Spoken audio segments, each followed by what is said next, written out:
report on Cabinet's review of the current lockdown restrictions, which took place earlier this morning. Let me confirm, though, at the outset that, with one limited exception, I will not be announcing any immediate changes to the current lockdown restrictions. The core stay-at-home requirement will remain in place until at least the beginning of March, and possibly for a further period beyond that, although not for any longer than is absolutely necessary. I will, however, confirm that the phased and gradual return to school that I said we were hopeful about when I updated Parliament 2 weeks ago will go ahead as planned from Monday. I'll say more about that and also about the importance of carefully implementing and monitoring that change later.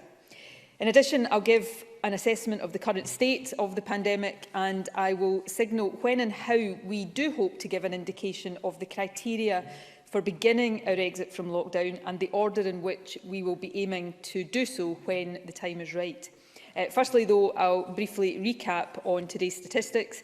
The total number of positive cases yesterday was 773, which is 6% of all tests carried out, and means that the overall number of cases is now 193,148.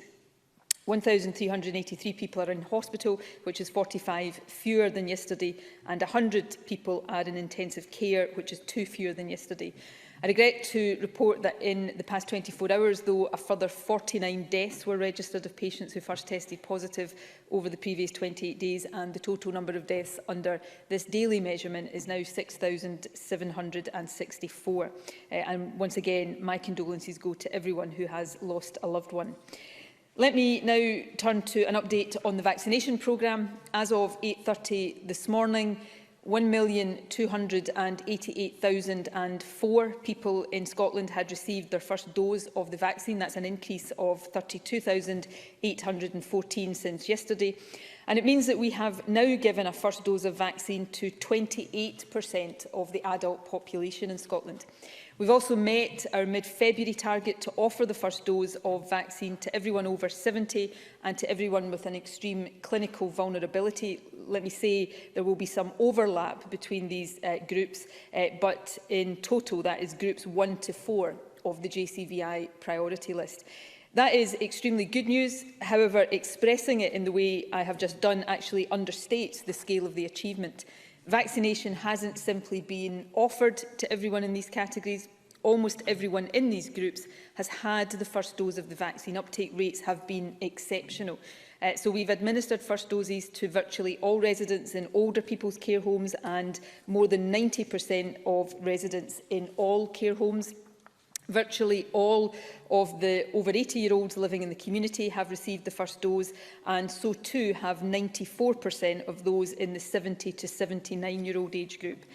In addition, although this wasn't part of the mid-February target, we've also now vaccinated 58% of 65 to 69-year-olds, which is the JCVI priority group 5.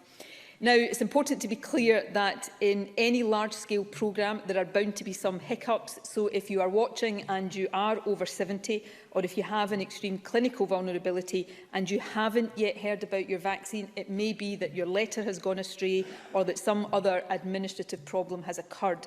So please do get in touch with your GP or call the helpline, or as a last resort, email me, and the address for that is firstminister@gov.scot. Overall, though, the progress of the vaccination programme so far is outstanding, and I want to thank everyone planning and delivering the programme and also everyone who has come forward to be vaccinated. However, I would urge people to remember that even if you have now had the first dose of vaccine, you must still follow all of the lockdown rules. The protection from the first dose doesn't kick in for about 2 or 3 weeks, and even then, we don't yet know exactly what impact vaccination will have on the transmission of the virus. However, in the weeks ahead, we are very hopeful that vaccination will start to have a significant impact in reducing the number of people who die from COVID. In fact, we do think it is already having an effect in care homes, where vaccines started being administered in the first half of December. At the end of December, more than a third of all COVID deaths, 34% to be precise, took place in care homes. However, in the most recent figures, that proportion had fallen to 18%. Now, as I have said before, we are in a race between the virus and the vaccine, and I think we do have much more reason to be hopeful now than we did just a few weeks ago that this is a race we can and we will ultimately win if we are prepared to stick with it. In the last few weeks, as the figures I've just reported show, we have been speeding up the vaccination programme, but at the same time, we have also been slowing down the virus. Lockdown has been working. In the first week of January, an average of more than 2,300 new cases every day were being recorded in Scotland. The most recent figure is 810. So that is a significant, and it has been a sustained fall. As a result of that, again, we can see this in the figures that we have been reporting in recent days, we're now seeing fewer COVID patients in hospital and fewer requiring intensive care treatment, although it's important to be very clear that our health service remains under very severe pressure. Test positivity has also declined significantly from around 11% at the start of January to around 6% now. So all of this, together with the progress on vaccination, is extremely good news. But of course, and as always, it has to be seen in context. Case numbers have been falling because we have been in lockdown. And even after 6 weeks of that lockdown, they have only just returned to the levels that were being recorded back in early December. In addition, we think we are now seeing some signs that cases are falling more slowly now than was the case a few weeks ago.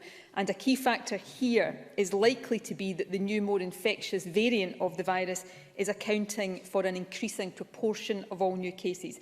As of now, the new variant is responsible for more than 80% of all new cases being identified. And of course, we already know from our experience last autumn and again in December just how easily this virus can run away from us when there is already a high baseline of transmission within the community. All of that means that the situation we're in just now, while better and significantly improved, is still very fragile.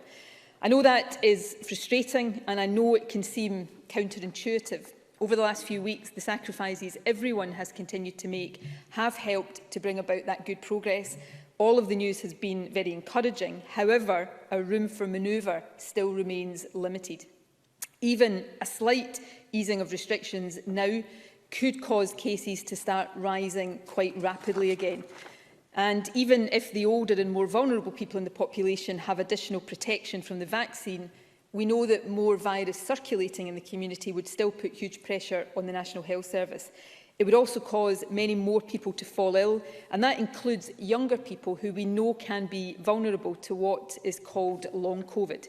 And in addition, and this actually is perhaps the key point, we know that when community transmission is high and rising, the risk of the virus mutating and new variants emerging is at its most acute. So all of these reasons mean that, notwithstanding the good progress we have made, for a period yet, we continue to require to be extremely cautious. We need to continue to work hard to drive infection rates down as low as we can and then keep them low. Of course, all of that said, we know that we cannot continue in lockdown indefinitely, so we do need to balance all of the different factors and plan a gradual phased return to as much normality as possible, as quickly as possible. And that is what the government is now very much focused on doing. But as we do so, there are 2 points that it is important for me to stress. Firstly, we must be driven much more by data than by dates.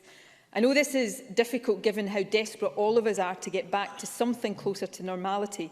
But if we open up too quickly to meet arbitrary dates, we do risk setting our progress back. Indeed, because of the new, more infectious variant, our exit from lockdown is likely to be even more cautious than it was last summer.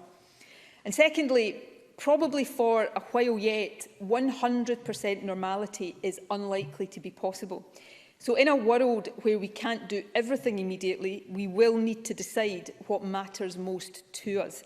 And that's why you will hear me and other ministers talk increasingly about trade-offs. And I'll offer 2 immediate examples to help illustrate that. As I'll come on to discuss shortly, we are very deliberately choosing to use the very limited headroom we have right now to get at least some children back to school, because children's education and well-being is such an overriding priority. But being able to get children back to education may mean the rest of us living with some other restrictions for longer. And that's a trade-off we need to be willing to make at this stage. And also, if we want to return as much normality as we can to life within Scotland, the need to live for a longer period with significant restrictions on our ability to travel overseas is likely to be inescapable. So what matters most is a question we will have to ask ourselves often in the weeks ahead, and it will be important for me and for the government to be very upfront about the choices we face. Now, I'm talking today in general terms, but I can confirm that the Scottish Government is currently preparing a revised strategic framework which will set out in much more detail when and how we might gradually emerge from this lockdown. We hope to publish this new framework next week, probably at this time next week, following discussions with the other parties in Parliament and also with business organisations, trade unions, third sector bodies and others. It will aim to set out how we will use and balance all the tools at our disposal, restrictions and advice, vaccination, test and protect and travel restrictions to restore on a phased basis greater normality to our everyday lives. It will set out as far as possible the conditions that we think need to be met in terms of the data for us to start lifting restrictions, and it will detail the broad order of priority for reopening, including what a return to a geographic levels approach might look like in due course. Again, though, I would emphasise that if we want to keep moving in the right direction and avoid setbacks, caution will be necessary, which is why the framework will also try to be clear about what we don't think will be possible for a while longer. So to give just one example of that, we are very likely to advise against booking Easter holidays, either overseas or within Scotland, as it is highly unlikely that we will have been able to fully open hotels or self-catering accommodation by then. However, for the summer, while it is still highly unlikely that overseas holidays will be possible or advisable, staycations might be, but this will depend on the data nearer the time. However, given the risk posed by new variants of this virus, it is really hard for me to overstate the necessity of being careful, cautious and gradual as we exit this lockdown if we want to avoid another lockdown later this year. And that means, for now, all of us continuing to abide by the stay-at-home requirement. Indeed, doing that for a further period is essential to permit the headroom necessary for the change I am about to confirm. In terms of the order in which we do exit lockdown, the Government has always made clear that education should be the top priority. I announced 2 weeks ago our preliminary decision that preschool children, pupils in primaries 1, 2 and 3, and a limited number of senior phase students who need access to school for essential practical work would return from Monday, 22nd of February. I also said that from the same date, we hope to enable a limited increase in the provision for vulnerable children, specifically those with the most significant additional support needs, where schools believe that this is essential. So I'm pleased to confirm today that, in keeping with the advice of our expert group, this first phase of the reopening of schools will go ahead as planned on Monday. Now, we will need to monitor the impact of this change very carefully before taking any further decisions. However, I hope we will be able to set out the second phase of school reopening in 2 weeks' time.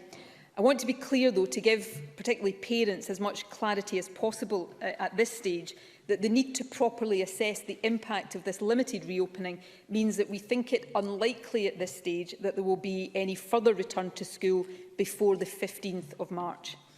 Now, as we consider these issues, we are, of course, doing everything we can to ensure that schools are as safe as possible for children and for the education workforce.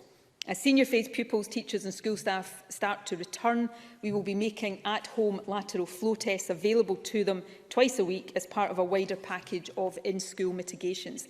Comprehensive testing guidance has now been issued to schools and local authorities, and as of yesterday, more than 2,200 schools had received deliveries of test kits. We're also working with Young Scot to provide online information and support for senior phase pupils who want to take part in the testing programme. In addition, senior secondary pupils will be required to observe 2 metres physical distancing while in school and on school transport in the period immediately after the return. And we are also publishing today updated school safety guidance developed with the Education Recovery Group. This sets out a range of additional safety mitigations, and to help implement them, we will be providing local authorities and schools with an additional £40 million as part of a wider £100 million package to accelerate school recovery, and the Finance Secretary will confirm details of that investment later this afternoon. Now, the final point I want to make about schools before setting out a more general message about the phased reopening is that the National Qualifications 2021 group will soon publish further details on how qualifications will be awarded this year in a way that fairly reflects pupils' experience of remote learning. We've also decided that all teachers and lecturers involved in awarding national qualifications this year will receive a one-off payment of £400. This will be paid to part-time teachers on a pro rata basis, and 2 days will be set aside for teachers to work on assessments this year. Further details concerning the payment and these assessment support days will be provided shortly. Now, the steps that I have set out just now are clearly of great importance. But there is a more general and overriding message that I need to set out and emphasise today. The success of this limited reopening and the prospect of getting, we hope, more pupils back into school later in March very much depends on all of us continuing to abide by the wider restrictions. The evidence suggests that the key risk in reopening schools isn't transmission of the virus within schools. Instead, the risk comes from the increased contact that the reopening sparks amongst the wider adult population. The risk is that schools going back might lead to parents socialising more at the school gates, for example, or returning to the workplace rather than working from home. And so, although I do know how difficult this is, I am asking parents and employers to make sure that this doesn't happen. If you are an employer, please understand that employees who were working from home while their children were being homeschooled should still be working from home next week, even if their children are back at school. It is, of course, a legal obligation for all employers to support employees to work from home as far as is possible. In addition, if you are a parent whose children will soon be going back to primary school, I can only imagine what a relief that will be, but please don't use it as an opportunity to meet up with other parents or friends.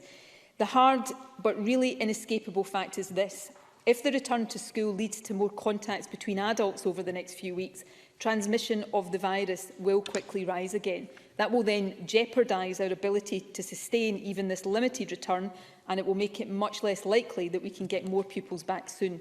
It would also set back our progress more generally.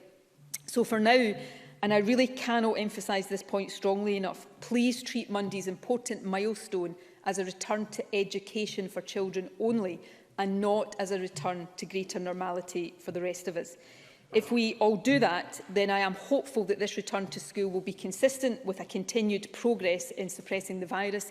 And if that does prove to be the case, I am optimistic that we will then soon be able to set out the next phase in the journey back to school for more young people.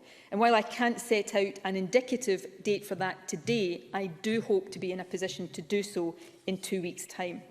Now, as I said earlier, between now and the next review date in 2 weeks, we will publish the new strategic framework, plotting a gradual route back to greater normality, we hope, for all of us. It will continue to prioritise education, followed by greater family contact and the phased reopening of the economy, probably with non-essential retail starting to open first. And it will be clear on the trade-offs, not least continued travel restrictions, that will be necessary to make more normality within our own borders possible. But for now, the most important priority, if any of this is to be attainable in the weeks ahead, is to continue to firmly suppress the virus, and that means sticking to the current lockdown rules. I know that by acknowledging how hard these rules are, I don't make them any easier for anybody. I desperately wish that I could be firmer now about exactly when and how we will exit lockdown in the weeks ahead. But I am acutely aware that moving too quickly or getting this balance wrong will cause cases to rise again. And that would mean more people ill and in hospital, more pressure on the NHS, and the prospect of more, not fewer, restrictions as we have to start all over again in getting the virus back under control. The fact is that a cautious approach, however frustrating it is for all of us, will be more successful and it will be more sustainable. So please continue to stick to the letter and the spirit of the rules. Stay at home except for essential purposes. Do not meet people from other households indoors. Follow the facts advice when you are out. Work from home whenever you can. If you're an employer, support your employees to work from home. Because by doing all of this, especially as children start to go back to school, we will continue to protect each other, our communities and the NHS. And it will allow us, we hope, to keep the virus under control while we vaccinate more and more people and make our way slowly but surely and steadily to better and brighter days ahead. So please, I would urge everyone to continue to stick with it and stick together. Stay at home, protect the NHS and save lives. Thank you very much, First Minister. The First Minister will now take questions. Ruth Davidson. Thank you, Presiding Officer, and I thank the First Minister for advance notice of her statement. We've come to this chamber on a number of occasions calling for the vaccine rollout pace to pick up, and we are delighted that it has happened. Scotland and the UK are now leading the whole of Europe and much of the rest of the world in delivering the vaccine as quickly and efficiently as possible. Frontline health staff, volunteers, retired returners and our armed forces deserve the highest praise for all of their heroic efforts. And while the road ahead will be rocky with vaccine supplies everywhere facing hold-ups, the light at the end of the tunnel is getting brighter. Our schools are seeing a similar ray of light, with confirmation today that they can start to reopen again safely in the near future. We have called for a schools catch-up plan to be published as soon as possible, built around a national tutoring service to stop the attainment gap growing, and we hope that the SNP will take that proposal on board. But to get us closer to normality, we need to get all key workers vaccinated as soon as possible. The details of Phase 2 have not yet been confirmed by the Scottish Government, but it would be helpful if we could begin to understand more of their thinking on this. Referring to the next phase, JCVI guidance states, vaccination of those at increased risk of exposure to SARS-CoV-2 due to their occupation could also be a priority in the next phase. This could include first responders, the military, those involved in the justice system, teachers, transport workers and public servants essential to the pandemic response. So can I ask if the First Minister has reached a decision yet on whether or not any of these or any other group of key workers are to be prioritised as part of the rollout of Phase 2 of the vaccination programme, and if not, when that decision will be made? First Minister. On vaccine, I want to record again, as I have done regularly in recent days, my thanks to everybody involved in the planning and delivery of the programme. At any time, it would be exceptional, but given the very severe weather that was encountered in Scotland last week, this progress has been beyond exceptional, and I will never be able to convey my appreciation to everybody involved in that sufficiently. And I think it's really important to point out that as well as now being in a position where we have such large numbers of people vaccinated, 28% of the adult population already, within the most vulnerable groups, it's our uptake rates that I think are most significant. And our uptake rates, I think, stand very favourable comparison to anything seen in any other part of the UK. So the protection that has been given to older people in care homes and to the oldest and most vulnerable in the community, I really hope will allow us to see a very significant reduction in the impact in the form of serious illness and death from this virus very soon. And as I said earlier on, I think we are already seeing that impact materialise in care homes. So we cannot underestimate at all just how important this is.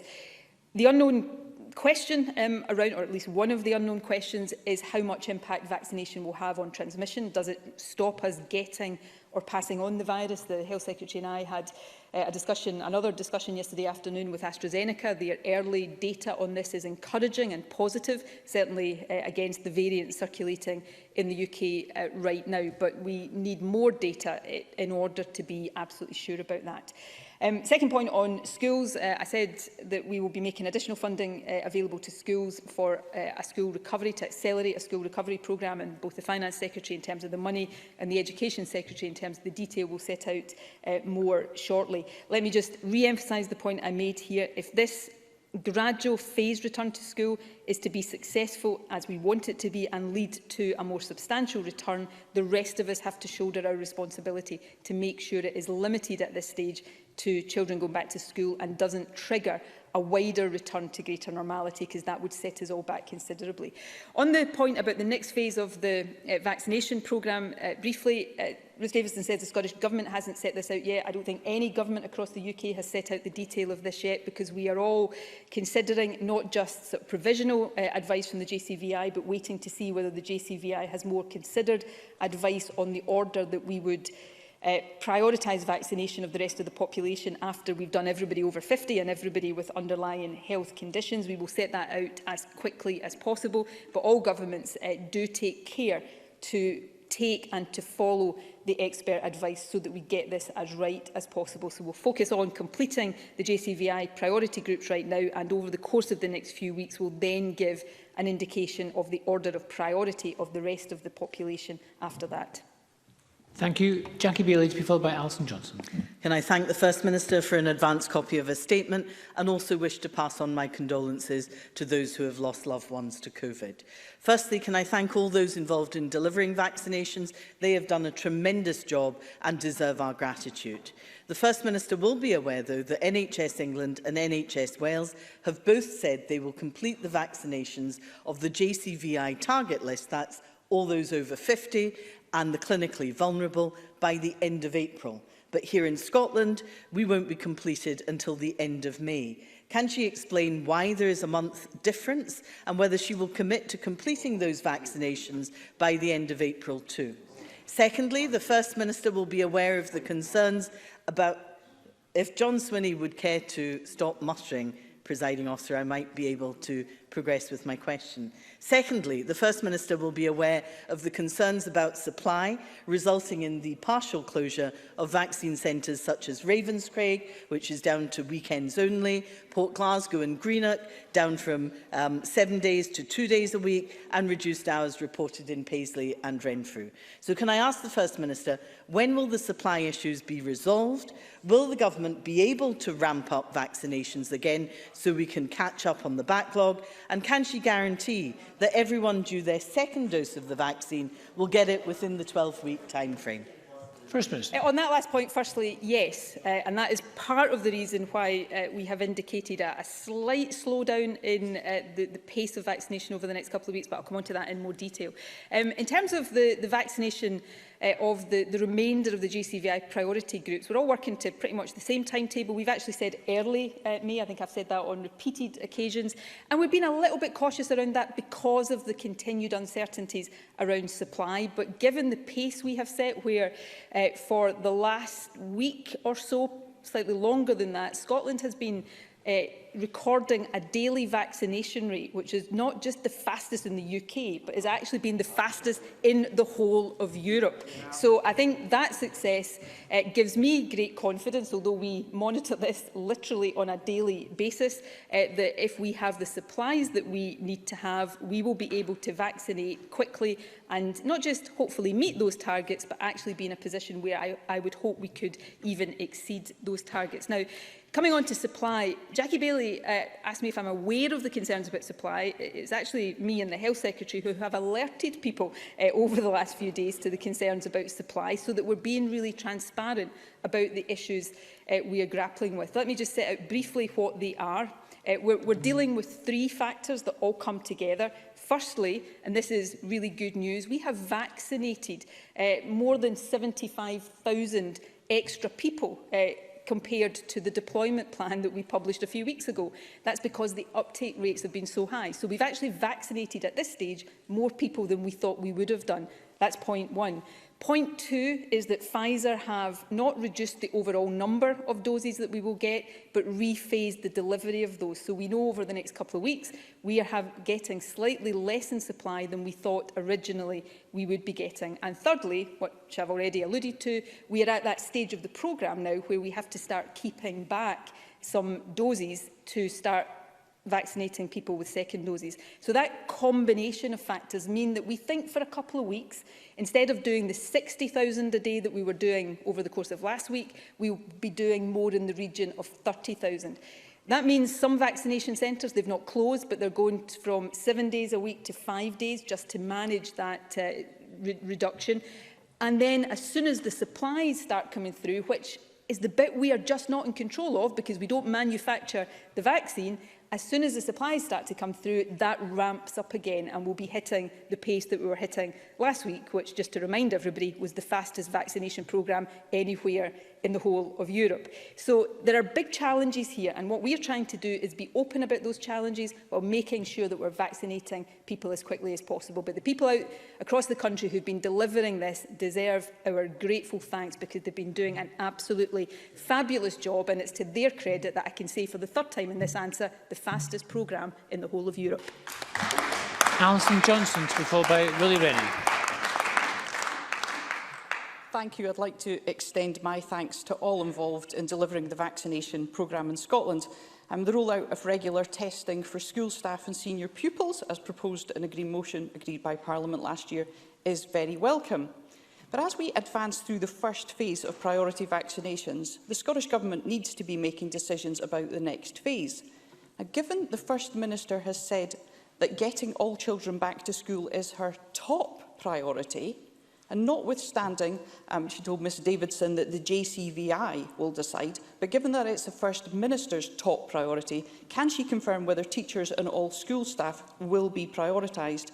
And can the First Minister outline what else is being done to ensure schools are as safe as possible? For example, will funds be made available to improve ventilation in classrooms, a measure that has been shown to reduce transmission? Thank you. Thank you. First Minister. Well, firstly, any teacher or member of the education workforce who is in one of the initial priority groups will be getting vaccinated right now. And the reason that's important is because of what we know about this vaccine. We don't yet know that it reduces transmission, but we do know that it reduces illness and death. It is vaccinating most quickly those that are most clinically at risk that has been the priority. And that will include teachers or anybody in any profession if they are either because of age or because of clinical vulnerability in one of those groups. After that, we do need to make sure we are taking account of all of the clinical and expert advice we get. Now, just Alison Johnson, I'm sure she didn't mean to sort of dismiss the role of the JCVI here, but just to give people an understanding here. I think in other parts of the UK, certainly in England, the government is statutorily bound to follow the JCVI. That's not the case here, but never in the lifetime of this Parliament has the government on advice around immunisation and vaccination gone against the advice of the JCVI. It is extremely weighty, and therefore it would be wrong for us not to pay attention to or to give due time for the JCVI to give any advice that they wanted to give. So as we are going through the rest of the current priority list, that consideration is underway and we will set that out as quickly as possible. And it may be, I can't say this for sure right now, but it may be that occupations have more of a priority regardless of clinical risk in this next phase, given that the first phase has focused so much on clinical vulnerability. In terms of wider mitigations in schools, testing, very important. It's the availability now of lateral flow devices that are allowing us to do this.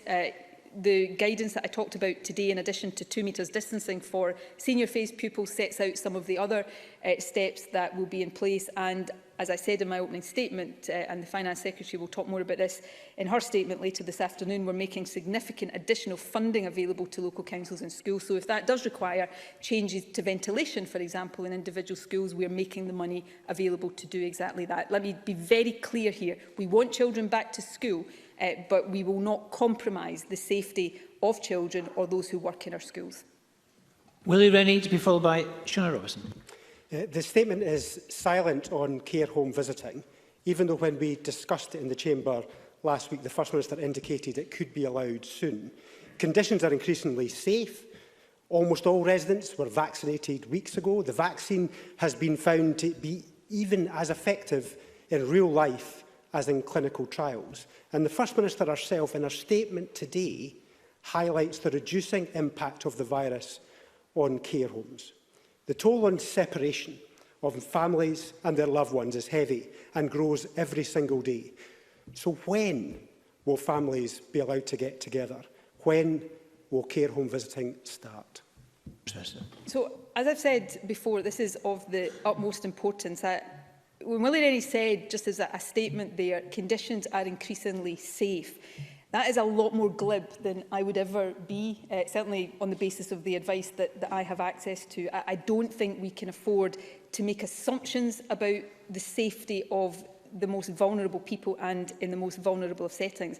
We think that with vaccination and with other mitigations, they can be a lot safer, but we still need to be cautious. Now, what I outlined in my statement today, which I will go into more detail about when we publish the strategic framework next week, I said we will set out the order of priority for reopening, with education top of that priority. I can't remember the exact phrase I used, I talked about increased family contact as the next priority, and very much part of that is care home visiting.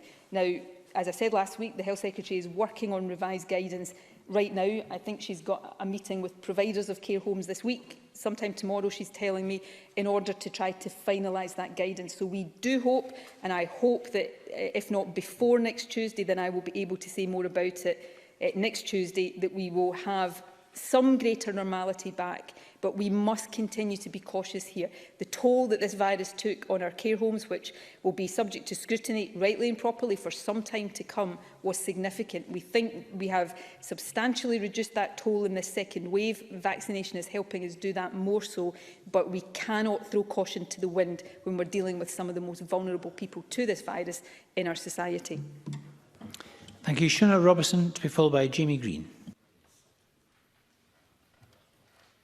Thank you. We all want to see a safe return to nurseries and schools and understand the importance, not only for educational reasons, but for overall well-being. So I very much support the approach set out today. The First Minister will be aware of the various studies which have shown that the learning of those from more deprived communities has suffered disproportionately as a result of COVID-19. So in response, could you say a bit more about what actions the government is taking to ensure that these vulnerable groups receive the extra support that they not only need but deserve? First Minister. Well, this is one of the most important questions in the whole of the situation that we are grappling with right now. And as we did prior to the pandemic, we are targeting additional support for those from disadvantaged background to support pupils. And we've set this out in the Chamber before. We've supplied devices to support digital learning at home and provided support for homeschool link workers to maintain regular contact with children. We've also supported the delivery of summer learning and support programmes, including family support workers, provision of food and additional learning materials. We're also investing and have invested over the past number of years in the Scottish Attainment Challenge, and that also includes money that councils have been able to use to deal with the poverty-related impact of COVID. So these are important issues that will not go away as we start to hopefully come out of the COVID situation, but will require attention and investment for some time to come. Jamie Green, to be followed by Annabel Ewing. Thank you. The limited return of school pupils is welcome, but questions do remain.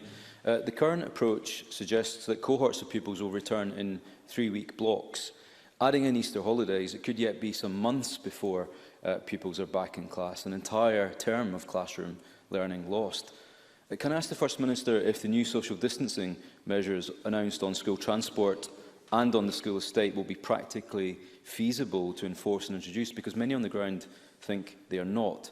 And can the First Minister guarantee that every school seeing a return of pupils on Monday will have that comprehensive testing regime in place by Monday? First Minister.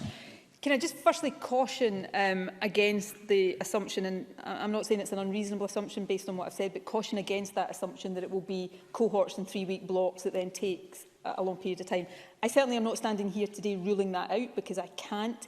But equally, if the data allows it, we will try to get children back to school much more quickly than that. So I know it's difficult to avoid sometimes, but we should maybe try to stop making those fixed assumptions. We will do everything we can to have the return to school happen as quickly as possible. While children are not physically in school, they are learning remotely, and we know that that has an impact not just on their education but on their wider well-being. But the provision of remote learning, I think, if not, I'm sure not every parent would agree with this, but certainly many of those who have contacted me say that it is significantly improved from school closures in the first lockdown, and we continue to work with councils and make provision for councils to continue to support that. Similarly, every reasonable step will be taken to make sure school buildings are as safe as possible for children as they return. And in that context, yes, I am assured that every school for the senior phase, where pupils are returning next week, have the testing provision in place. As I said in my statement, more than 2,000 schools have had test kits already delivered. There is guidance there about how they should be used and how the impact of that will be monitored. So that's an important step forward, and we continue to work with those across education to take whatever additional steps are necessary. Thank you. Annabel Ewing, to be followed by Elaine Smith. Thank you, Presiding Officer. Given the increased transmissibility of the new variants of the virus, can the First Minister confirm that in reviewing the strategic framework, the metrics which are used to determine what level any particular part of the country may fall within may indeed require to be adjusted? And is the First Minister in a position at this point to indicate what any such adjusted metric may in fact look like? Thank you. First Minister. That's an important question. Before I come on to that question, actually, the Deputy First Minister was just telling me when I sat down from answering the last question that there were some schools that had their test supplies disrupted last week because of the weather, but steps are underway to make sure they get those supplies as quickly as possible. That doesn't change the information I gave earlier on. On that point, we will, in the strategic framework next week, and we're obviously thinking very carefully about this, suggest a number of metrics that will guide the different phases of lifting lockdown, which I would anticipate initially being on, apart from the islands that are in a different position already, would be on a national basis. We will then, hopefully at some point, move back to a more regional basis where areas will be in different levels depending on the prevalence of the virus, and we will start to set out what metrics would guide that as well. One of the most difficult metrics for us to try to determine at the moment, and it may be that it takes a bit longer than next week to do that, is to be crude about it, what percentage of the population needs to be vaccinated in order to start easing restrictions. And one of the reasons that is very difficult right now is because we don't yet know exactly what impact the vaccine has on the transmission of the virus. So that is an area of uncertainty. We're spending a lot of time with clinical advisors trying to understand that and trying to see just how definitive we can be around that metric, but it may take a bit longer than next week to get to a settled point on that. But we are, on the other metrics, people will remember the metrics and the indicators used in the last version of the strategic framework that guided the levels decisions. We are looking to amend those to take much more account of the WHO advice on these matters, and that's what we will set out, amongst other things, in the document we publish next week. Elaine Smith, followed by Kenneth Gibson. Thank you, Presiding Officer. The First Minister in her statement invited people to email her, and I don't want to put anyone off doing that. However, I wrote to her at the start of the year about the closure of places of worship and explained the importance of communal worship for spiritual, social and psychological benefits, but I've received no response as yet. So can I now ask her, with schools beginning to return and Lent starting tomorrow, can she give some reassurance to Scotland's Christians that she will prioritise churches in her strategic framework so that they can be amongst the first places to reopen, hopefully in time to celebrate Easter? First Minister. We will try to get places of worship back to normality. Places of worship are not closed, but of course the ability to worship normally and freely is restricted, and I deeply regret that, as I know everybody does. So we want to get that back to normality as quickly as possible. Without preempting what we will set out in the strategic framework next week, I think you will see that there is a priority given to getting places of worship open again, given the importance we attach to that. So we will continue to try to do that as quickly as possible. And what I would say to people, and I know many people feel very strongly about this, and I do understand that, but nobody in the government, and that includes me, wants to have anywhere operating less than normally for any longer than is necessary. Now, with some settings, that is easier to bear for people than others. Schools, we know how difficult it is. Care homes, we know how difficult places of worship as well. So as we get the virus suppressed, as we continue to make progress with vaccination, that is what I mean when I say we are going to have to make choices about what matters most to us. sometimes these will be difficult choices, but the more we can build a consensus about the things that really do matter, and I would include places of worship in that, then the more I think we can come out of this lockdown in a sensible and sustainable way, and hopefully avoid the need for another one later in the year. Kenneth Gibson, to be followed by Liz Smith.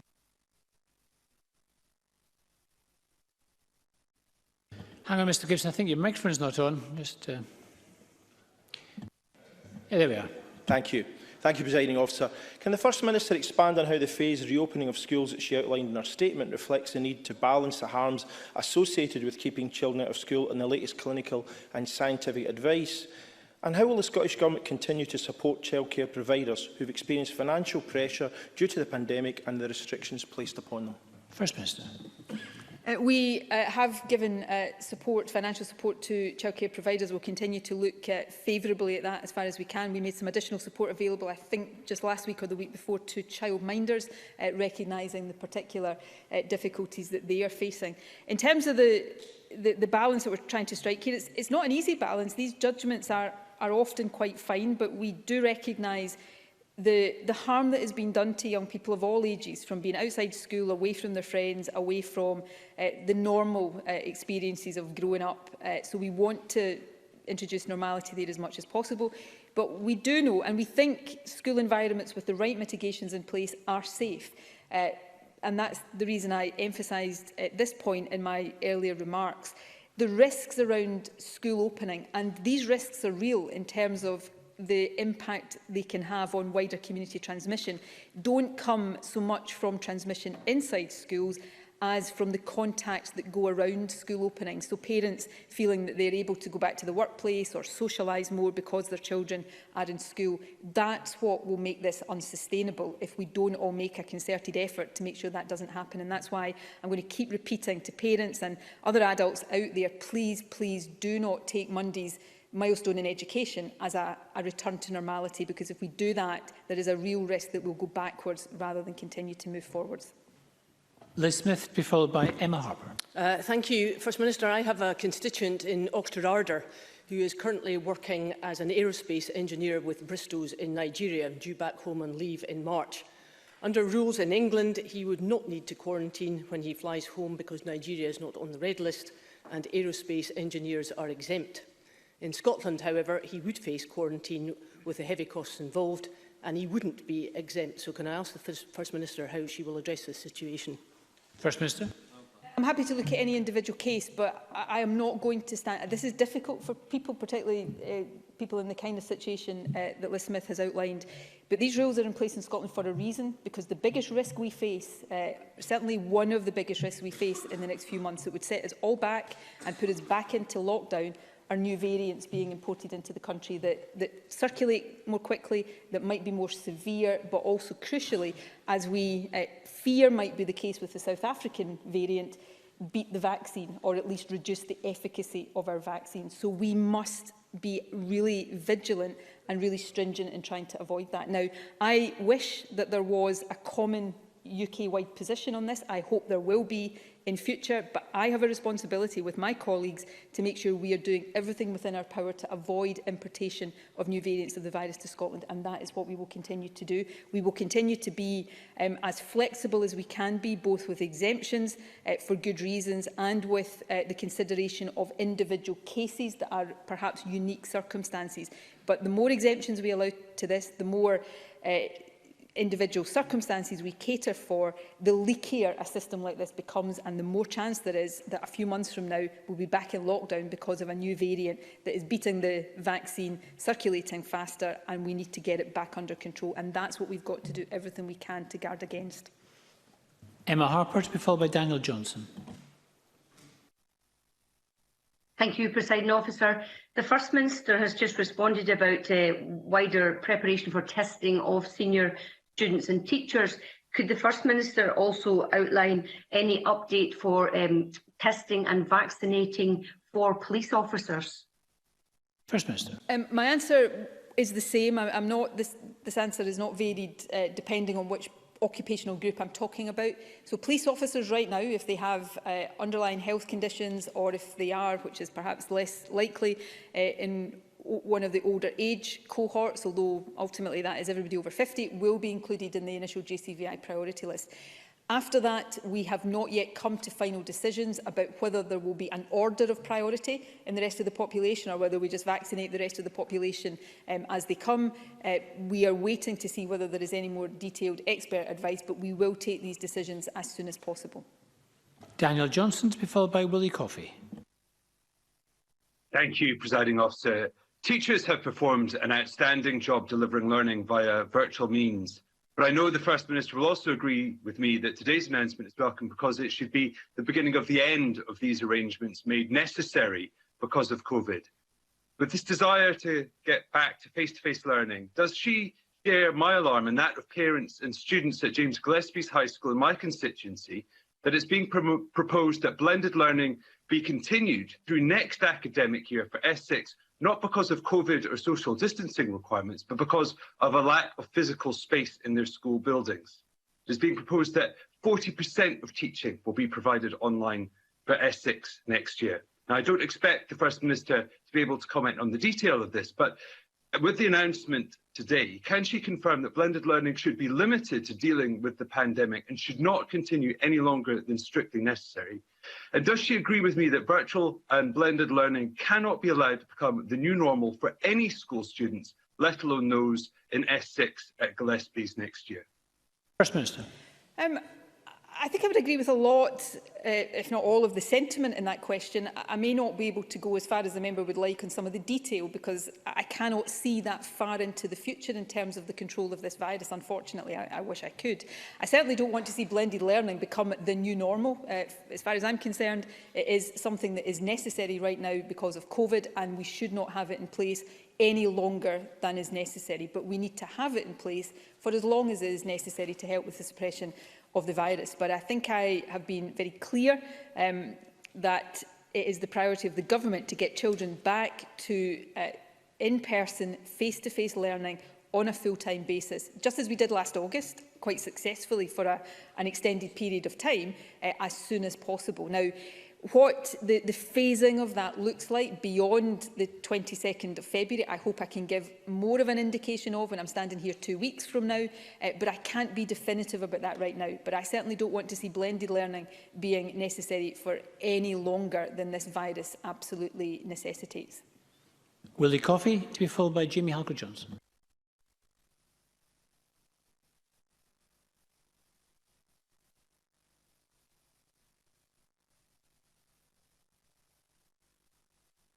Thank you, Presiding Officer. I wonder, could I ask the First Minister if she can clarify when general patients in hospital who are potentially there medium to long term will get their vaccine? First Minister.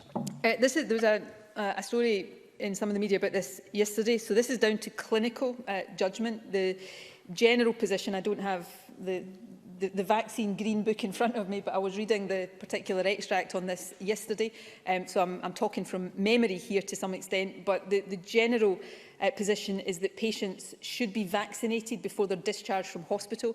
When exactly within their stay in hospital that happens will be down to clinical judgment. There will be some circumstances in which the clinical judgment is that while a patient is still in the acute phase of their illness, it would not make sense to vaccinate in case any side effects from the vaccination confuse the symptoms of their illness. So in those circumstances, the clinical judgment would be to wait until a person was better and closer to discharge. But the general position is that any patient in that circumstances should be vaccinated before they are discharged from hospital.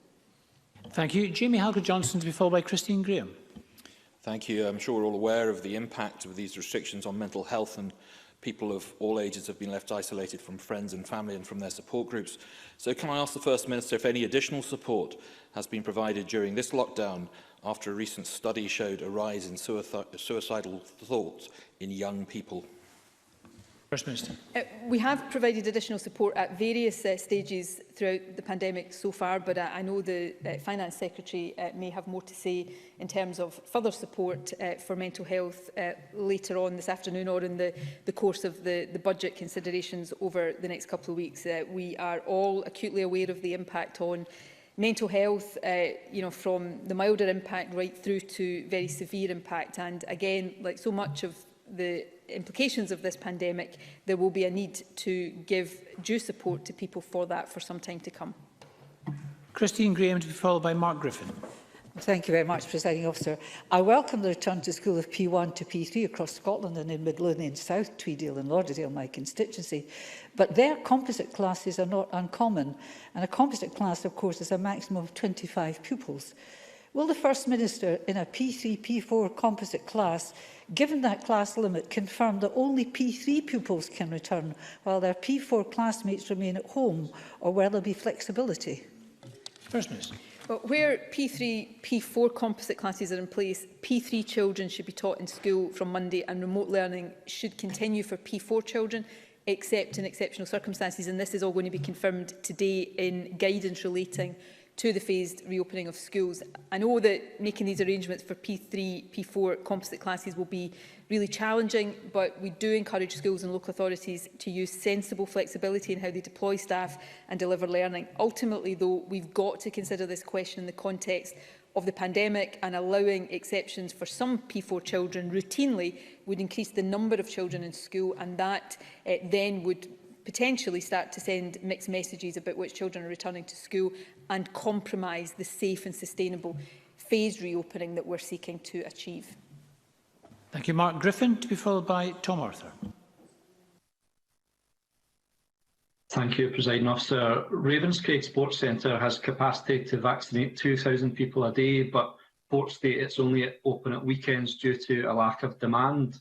It has unused capacity to vaccinate the entire North Lanarkshire education workforce in just 3 days ahead of schools reopening, vaccinate retail workers or staff on other priority groups.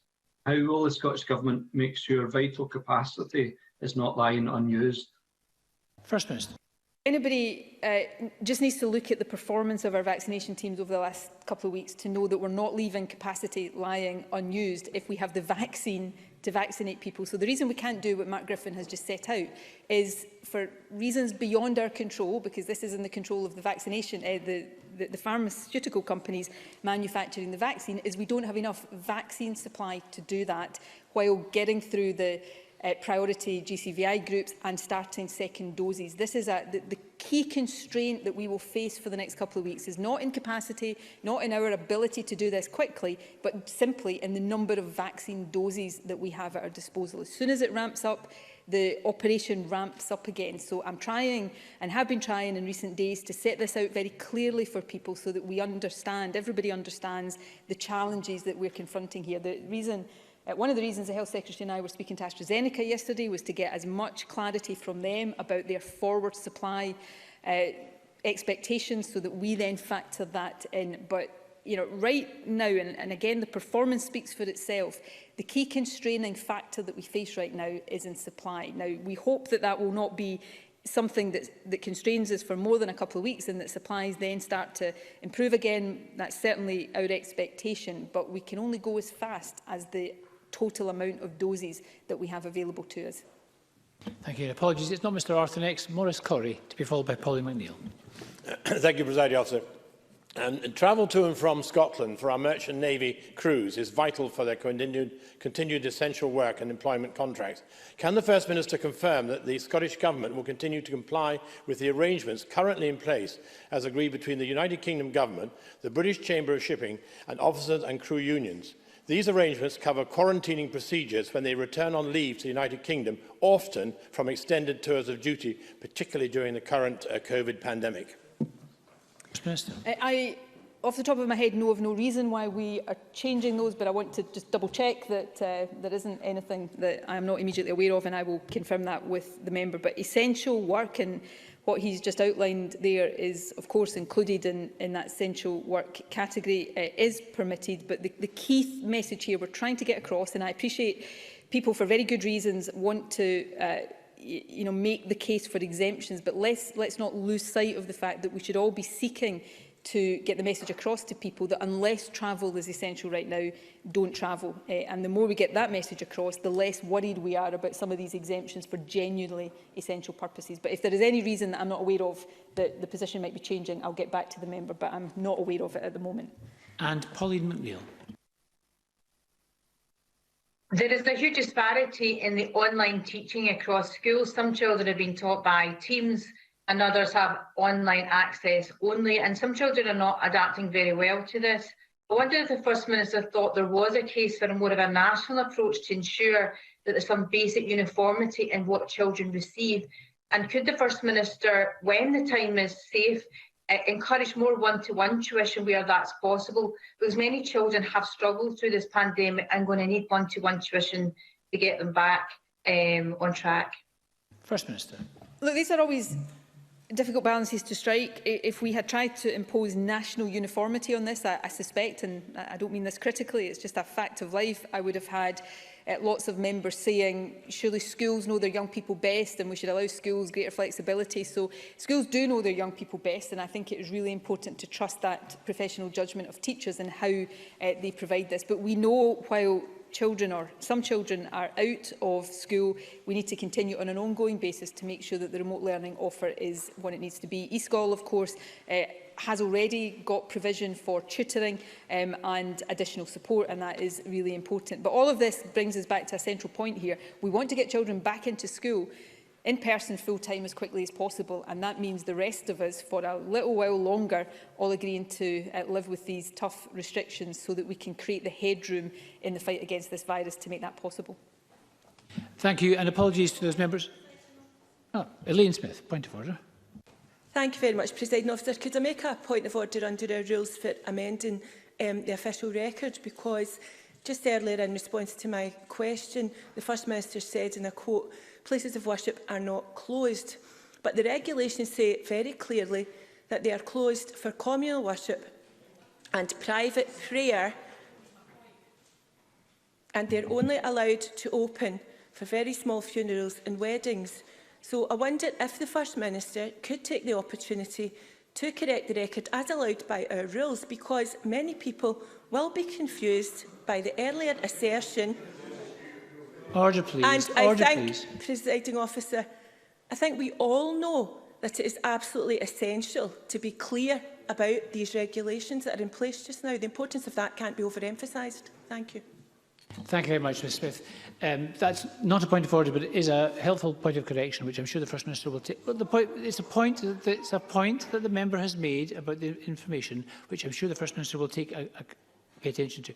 I'll give the First Minister a chance to respond now if she wishes. Thank you, Presiding Officer. I'm sorry, I wouldn't normally do this, but it is a really important point for many people across the country. I think any careful listening to Elaine Smith's reading of the regulations and then looking at what I said would actually see there is no inconsistency. Places of worship are not closed, but they are only able to be open for very limited purposes. And it's because I know how difficult and distressing that is for many people that I am so intent on all of us trying to get into a better position as quickly as possible. So I wouldn't want anybody to think that there was any glibness about this or any inability to understand how serious the point is. And I don't think it then does anybody any good for us to be quibbling over the precise wording, when in actual fact I think we both articulated the position correctly. We perhaps put the emphasis in different places. Thank you very much, First Minister.